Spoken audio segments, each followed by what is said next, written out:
my name. Yeah, do you want to introduce Obviously, yourself? Martina. Hi. I am 21. I'm currently at college and I work in accounting office. Yeah, great. Yeah, great. Perfect. So right now we're standing, well, sitting I should say, outside the old city here in Split. Were you raised in Split or like around here? I was born and raised in Split. So one of the things we're kind of learning while we're coming through Split is that a lot of the people out here identify as Dalmatian. Yeah. More than Croatian. Would you say notice that? Yeah, because we are different than other Croatians. We have our own thing, our mentality. Yeah. Why do you think that is? Just because like the age of the region and like the culture behind it, or? I don't know. We're crazy down here. Yeah. I would say we're crazy people. We don't have respect for anyone. It's always beautiful here, except on, I don't know, maybe 10% of the year. It's always sunny, warm, nice weather, no wind, but on these days like this, it's like I would kill myself right now. Yeah, it's fucked up if you don't know when it's gonna rain or something. Yeah, right. I can just switch on you real quick. Crazy time.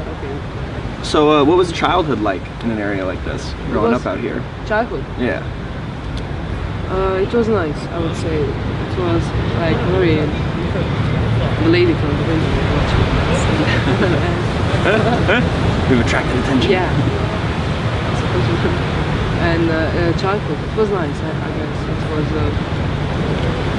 there wasn't a violence thing when I was a kid. You could just walk around town, no one would touch you and stuff like that. But in the last few years there's been a problem with violence and everything. So it's kind of getting a little like more rough of a town? Yeah. What, do you know like what could be the reason for that? Or? I don't know, maybe the drugs, I would say. Drugs and I don't know. It's a low economic standards here, so maybe that's the problem. One thing a lot of people have talked about is there's a lot of people maybe like leaving right now to go find work in other places. It's a common thing here because there is no job enough. There is not enough jobs for the people who are currently, or they're like ridiculously low paid. Or like maybe I don't know, maybe $300 a month or something. Yeah, in your paycheck. That would be, it's a hard living standard for sure. Yeah. Are there like kind of steps being taken to mitigate that at all in the area? No. So it's just kind of... Yeah, we just live with it because our politicians are fucked up, like the whole political system in this area, in Balkans, ex-Yugoslavia. Yeah, it's all fucked up because they stole when it was war, every state, they, I don't know how to say, they stole the money from the ex-state. So every country of ex-Yugoslavia is now broke because they spent millions for their private lives. Yeah, they stole the money. The higher ups. Yeah, higher ups. Yeah. So it's fucked up. We are doomed and everything. It's okay, I guess. Yeah. So how you look at it, I don't care. So you grew up in like the post-war era of Croatia. Yes. Did like people ever talk about that, or was it kind of like a hushed thing? No, my father was a veteran. He still is. Yeah, he's a veteran. Yeah, he was in war, and it's a fucked up subject. I can say these words. It's not. You beat me or something. Yeah. Okay. It was a rough time for this country. Yeah, and this is where the PTSD comes from. These people around here, they're mostly alcoholics. It's a big problem, I would say. Yeah. So culturally, how do you recognize other people from Split? Like what's the number one thing that someone could do or say where you'd be like, and you're from where I'm from? I don't know, maybe they're all casual, very casual. All people from Split are pretty casual. They don't care, they're just like relaxed people. That's awesome. That's a good way to be. Yeah. It's a nice place to live. Earlier when we were walking through the palace, you mentioned that coffee culture is pretty ingrained thing in the lifestyle here. Do you want to say something about that? Or? Yeah, we drink maybe 3 coffees a day for 2 hours. That's 6 hours in total. So you can say me about it. Yeah. We drink. It's not about the coffee. It's about sitting and doing nothing. We are famous for being lazy in this area, all Mediterranean. Like they're lazy people. We are, and we are okay with that. Yeah, that's awesome. Yeah. Is there anything else you want to say about Split or Dalmatia? Yeah, I don't know. It's a good place. Did you notice that it's a nice place to come and see? Yeah. Yeah, we've quickly fallen in love. Yeah, it's a nice place to come and to live. That's it. There is no bad thing about it, I would say. Maybe the cycles, but it's okay. You get used to it. It's just okay. Yeah, it's a nice place. Cool. Is there anything else?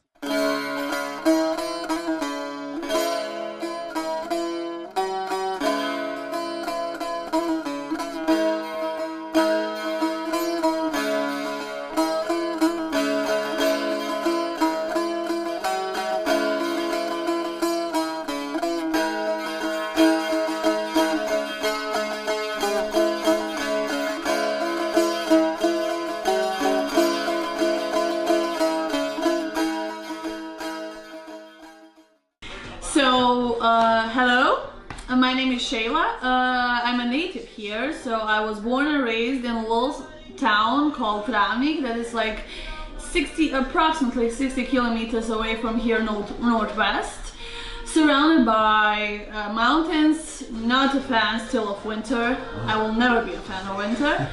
I think that would be all. Like, I finished my primary school, high school there, then moved for college here in Sarajevo.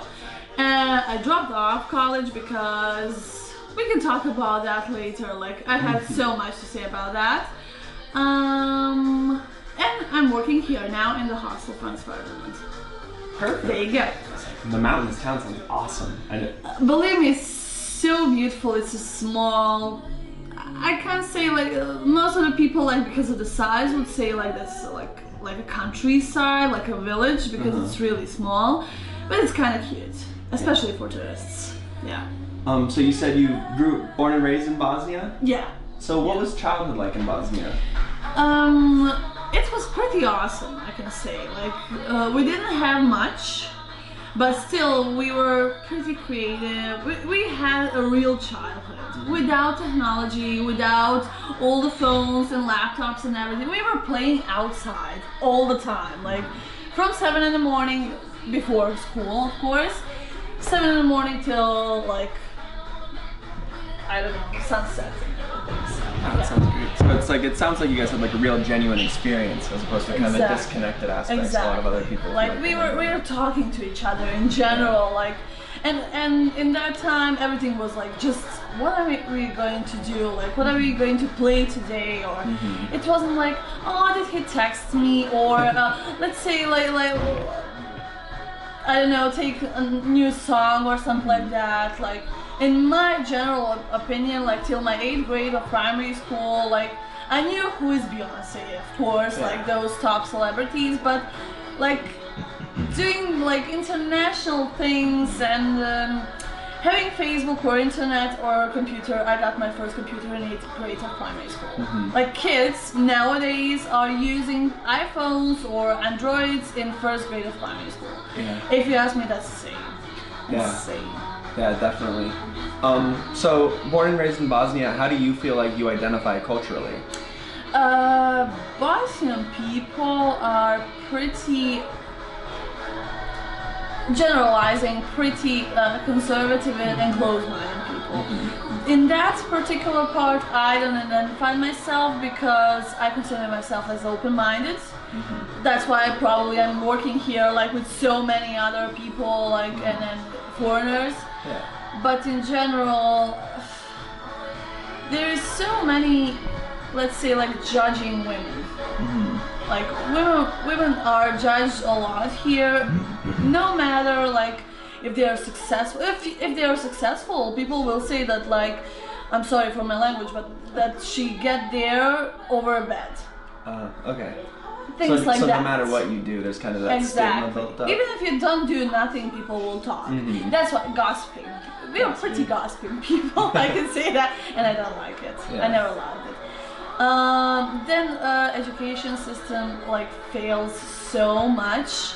They, for example, I'm not sure, do you have like in America that like we have a general gymnasium, let's say like that. That's the like, I finished that one, and you have to know everything about everything, and like level pro, literally. Even if it's not your intended focus? Exactly. Oh. For example, I think that like everyone should like study about music and history of music, but still like not that much, like having like PhD in that. It just, for example, I had an opportunity to go on Turkish, like kind of like Turkish college, which is a high school in Sarajevo. But I skipped it because I was like too young, like still I had friends in my hometown, I was really connected with my family, and I couldn't like just leave them and come here. And I think that was the biggest mistake of my life, because in that school you could learn what you like.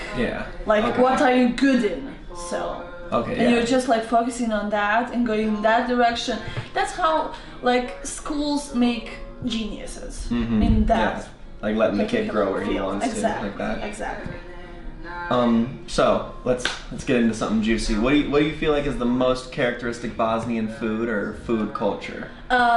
Two things. There is barbecue field, my favorite, because sorry, but I don't like our cuisine, like cooked and stewed things now, because they have a lot of vegetables, and I'm not a veggie person. But cevapcici, like the traditional like calling between foreigners, that's my favorite, definitely. And just to let you know, the best cevapcici are in my hometown. But between us, because like Sarajevo people won't ever admit it. It's like grilled sausages, really juicy and tasty, with special kind of bread called somun. And definitely, it's not cevapcici if you eat it without onions. Definitely onions, and my suggestion is always drink yogurt and have some kaymak. Google it. If you don't know what is it. Oh, we've learned all about that while we were here. People just love it. So the vibe you get driving into Split is that it's going to be a really chaotic city. You start to feel like a lot of things are going on there. There's a rural kind of area of the town that's packed, very urban, dense. And so you get the feeling that it's going to be a really high-paced city, but when you get into kind of the more downtown districts, you kind of get this overwhelming sense of chill vibes and relaxation. That's really similar to a lot of other beach towns throughout the world. Sarajevo, however, is extremely different. The bus ride or drive into Sarajevo is scattered with beautiful mountains and rivers through a lot of farm territory. So you get the opposite feeling, that when you show up there it's going to be really relaxed and there's going to be a lot of quaint people, but the city is very packed and the people are hustle and bustle, always doing something. It's really quite the dichotomy to experience. Politically, Split is a little bit less tumultuous than Bosnia. Bosnia is structured with several presidencies and offices for everything you can think of under the sun, oftentimes having multiple people working on the same thing in the same place. Split, however, it's not free of problems. There's a lot of stuff going on there and that the people aren't happy with. While we were there had been a fire that the locals felt like the government didn't accept enough aid with, and that caused some more damage. And I believe one of the politicians had said like this was some kind of like a failure in some way, or like it could have been worse, when people really felt like it couldn't have been worse and they needed help. So both places have political unrest, but you really get a more deep sense of it when you're in Bosnia. The coffee culture is really big in both cities. You notice a lot of that going around. People will spend several hours. However, the method they make coffee is different. Split has a very Western kind of style of coffee where you sit, you get your mug, and then they all write out for you. It's all done up. Whereas in Bosnia, it's a little bit more self-service. You have to mix your things and you have to pour it into a cup. It's wild. Bosnia has a predominantly Muslim population while Split is Catholic, so you notice that in the culture a lot too. Bosnia has a really deep sense that everyone has to be incredibly hospitable. While Split, you notice that and people are kind, but it's less of like a culturally ingrained thing. Martina in Split was a lovely interview. She had a lot of information to talk about. She focused a lot more, what I found interesting was on the people. She liked to talk about what the people were doing, the Dalmatians, and how they felt about things in her opinion. Bosnia's interview focused a lot on what was going on in Bosnia, not personally, but as a whole. She talked a lot about the food. That was a really passionate thing that they mentioned, and like all the different cultures that were blending in Bosnia and what that was like. It was an incredibly interesting dichotomy and points of view. They're very similar in a lot of ways too. For example, when you're in Split, you get the feeling that it's a really maze-like city and it's kind of easy to get lost due to the high walls and the kind of narrow streets. And while Bosnia doesn't have those walls and has a bit wider of streets, the layout of it can be a little bit complicated between the markets and like the bigger city-style buildings and the churches. So in both, you kind of get this feeling that you're in over your head. It's really quite amazing. Sarajevo was built many, many years after Split was developed as the Diocletian's retirement home, so you really notice that in the buildings. Where Bosnia has a lot of more modern, kind of like Gothic, Neolithic architecture, you really get into a very old school setting in Split with this huge whitewashed limestone and slippery floors that people have been walking on for thousands of years. It's a really cool thing to see. The other main difference is when you're in Split, you can barely see the sun in some areas. You maybe get like 7-8 inches of cloud, where in Bosnia a lot of the time you have a really open expanse, especially when you're up on the hills kind of looking down on the city. You get a feeling that Split in a weird way is a lot larger, even though it's dramatically smaller than Sarajevo. Moving forward in a lot of ways, I feel like Split is a lot more primed for success than Sarajevo. While in Sarajevo, you get the feeling that when you talk to a lot of people, they're repressing things and they're trying to be open with you, certainly, but they hold part of it back. And I think in a lot of ways that's holding the people back as well. Whereas in Split, the kind of relaxed, laid-back beach culture leads to a more open, more accepting, almost vibe. So that in a lot of ways I think is going to affect the futures of the cities moving forward, because just being able to deal with things like that and being able to talk stuff through and move forward with it could help a lot. Politically, I weirdly enough see Sarajevo being primed for further expansion though, because whereas everyone feels like the system in Split is very rigid, there's a lot of unrest about the things in Bosnia. Several times people mentioned that the complicated political structure was hindering them, and that in a lot of ways it slowed them down. And I think understanding those problems and really kind of being willing to work them through and figure out exactly what the issue is, in a lot of ways primes people for moving on, and it could be the catalyst for change.